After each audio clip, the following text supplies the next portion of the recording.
with Vic Magazine. We're here with Hector Rivero of the Texas Chemical Council today. Can you tell us a little bit about yourself and your organization? Sure, good to be with you. I'm the president of the Texas Chemical Council, and we represent 70 manufacturers that own and operate about 200 chemical manufacturing and research facilities across the state. Our members have about $150 billion of assets on the ground across the state, employ over 75,000 people directly, and there's probably about 500,000 people that work in and around industry on a daily basis. Wow, so I guess that makes you a perfect moderator for the Gulf Coast Industry Forum panel. Can you tell us a little bit about the participants and the topics you'll be discussing? Sure. I'm very fortunate to have the opportunity to moderate a panel. It's a regulatory panel that includes State Senator Larry Taylor, that represents much of the region down in the Houston Ship Channel area.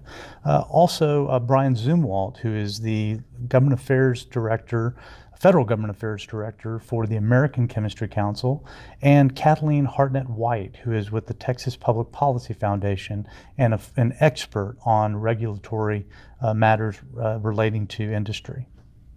Great. And what topics are you going to be covering specifically? So the topic of the panel is state and federal regulatory overview.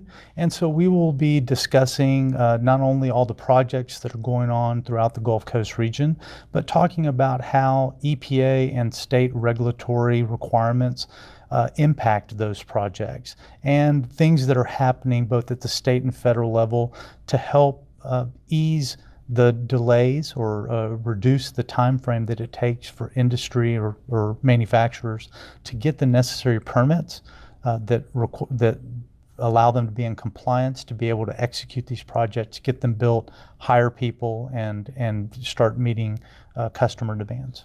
Great. Well, let's see. Why is this conference important to the region and the petrochemical industry in Texas?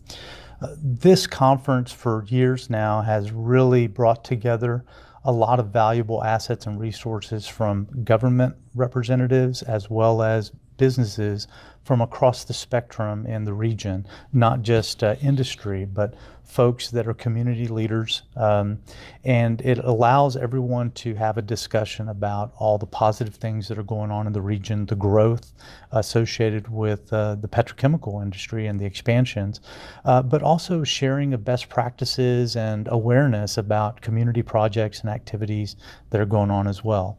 One of the other important things, and the Economic Alliance has really been a leader in promoting storm surge protection for the region, and I think coastal spine will also be a key topic that our panel may cover to talk about how important that is to protect the communities where over 6 million people in Southeast Texas reside. Great. Well, we're looking forward to the event and see you there. Thank you. Look forward to seeing you then.